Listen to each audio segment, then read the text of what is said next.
This video is going to be what I think the IT specialists refer to as a multimedia presentation. So we're all going to have to concentrate very hard, especially me, as I struggle to cope with the technology. I've been around for a long time. I know you'll be surprised by that, but it's true, and I've learnt that there are two words which cannot be uttered in public without causing a tremendous amount of trouble. Indeed, I'm confident that if I use those two words on this video, it'll be only a matter of hours before the video is removed. The Chinese government banned my books, all of my books, because of one article I wrote on this subject using these two words for a Chinese newspaper where I had a column. So I'm going to use alternative words. For the purpose of this video, and this is where the multimedia stuff starts, I shall use the word when I mean that word, okay? And I shall use the word when I mean that word, okay? I'll just do that very quickly again because I really enjoy this multimedia stuff. I shall use that word when I mean that word, and I shall use that word when I mean that word. Okay? Anyone who says I'm not in touch with modern technology is now completely off the wall.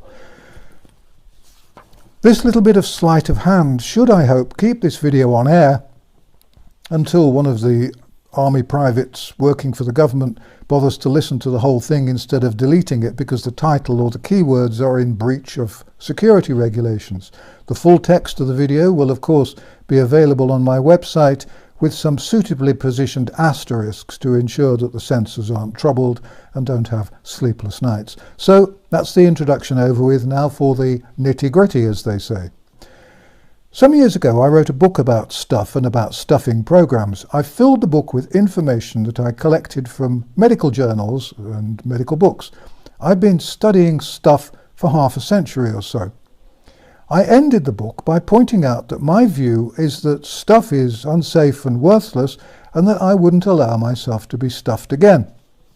I added that this was a purely personal view, and since I was determined to be completely fair to the other point of view, I stressed that mine is not a view shared by the majority of doctors, nurses, health visitors, journalists and war criminals. I suggested that readers should make their own judgments based on all the available evidence, and I strongly recommended that anyone who was contemplating being stuffed should discuss the issue with their own medical advisor.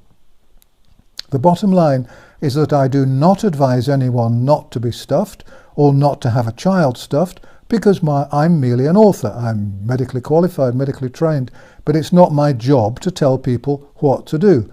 My role as a writer is to provide information which isn't provided by the government or by the medical establishment, and to give some idea of the sort of questions which readers might like to ask when considering a stuffing program.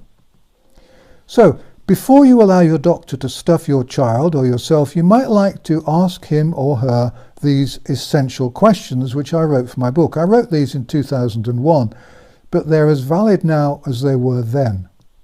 Question number 1. How dangerous is the disease for which the stuff is being given? Exactly what are the chances that the disease will kill or cripple? Question 2. How effective is the stuff? Question 3. How dangerous is the stuff? Exactly what are the chances that it will kill or cripple? Question 4. What side effects are associated with the stuff? Question 5. Which patients should not be given the stuff? Question 6. Will you guarantee that this stuff will protect me or my child? If not, exactly what protection will it offer and for who? Question 7. Will you guarantee that this stuff will not harm me or my child? If not, exactly how risky is it? Question 8. Will you take full responsibility for any ill effects caused by this stuff? Question 9. Is the stuffing essential? Finally, I suggested to readers of my book on stuffing that they should ask their doctor to sign a note confirming what he or she had told them. If your doctor or nurse wants to stuff you, I wrote, though obviously I didn't use the word stuff in the book. If your doctor or nurse wants to stuff you, ask him or her to confirm in writing that the stuff is both essential and safe and that you're healthy enough to receive it.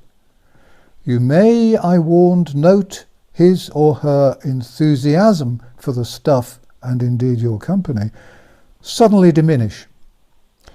Ask your doctor or nurse to give you written confirmation that he or she has personally investigated the risk-benefit ratio of any stuff they are recommending, I suggested, and that, having looked at all the evidence, they believe that the stuff is safe and essential.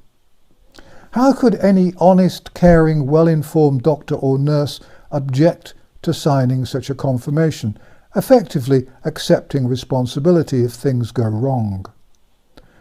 Similarly, I suggested that parents who are worried about having their children stuffed should ask their doctor or nurse to sign a form taking legal responsibility for any adverse reaction. I pointed out that they might find doctors and nurses slightly reluctant to do this.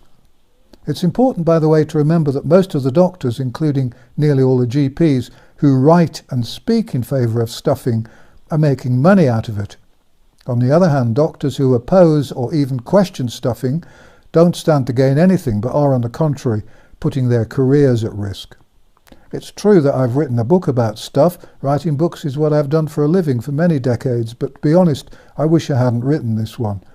Although I did my very best to make it a fair book, albeit with a conclusion, it's brought me a considerable amount of trouble and abuse, and I've often thought of taking it off the market, but decided that doing that wouldn't stop the abuse I receive. Daring to question the value of stuffing has led to all my books being banned in some countries. For example, as I said earlier, my books are now not available at all in China, where they'd once been bestsellers. In my book, I suggest that readers ask the doctor responsible for the stuffing to tell them the batch number of the stuff. And I suggested that they keep the name of the doctor, the date and time, and the batch number of the stuff, and the surgery or clinic address. Lawsuits against doctors, drug companies and the government usually fail because people don't have this information. These days, of course, drug companies have managed to obtain absence of liability. Heaven knows how or why. I'm very well aware that there are two sets of opinions about stuff. I'm also aware that as someone medically qualified who doesn't believe that the stuff has been proven safe or effective, I'm a member of a disappearing minority. By giving my point of view about stuff, I've attracted a phenomenal amount of abuse. I've lost count of the number of websites containing lies and blatant misinformation about me.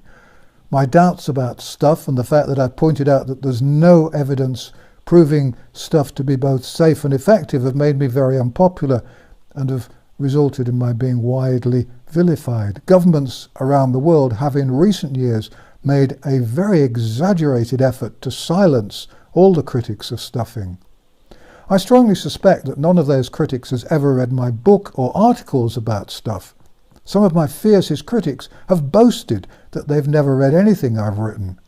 I've always based my views on solid facts, and I've never tried to persuade anyone to accept my opinions without considering both points of view.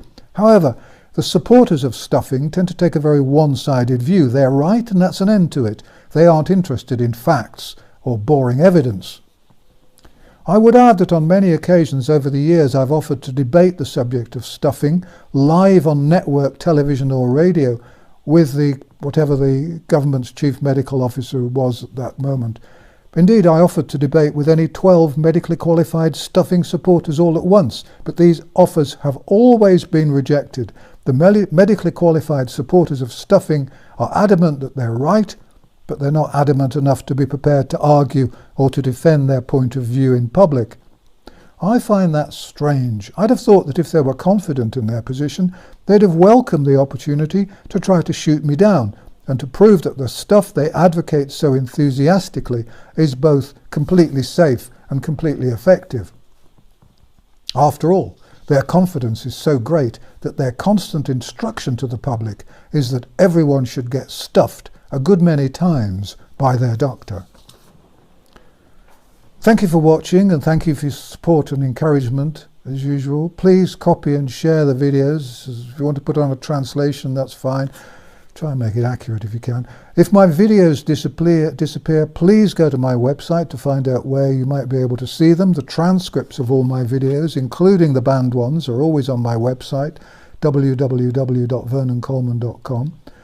Thank you again for watching An Old Man in a Chair. This video has not been monetized. I haven't authorized any ads, and there's no sponsorship. If you want to see more videos from me, please subscribe to my channel, because the videos aren't always easy to find. Let's spread the truth together. Thank you again for watching.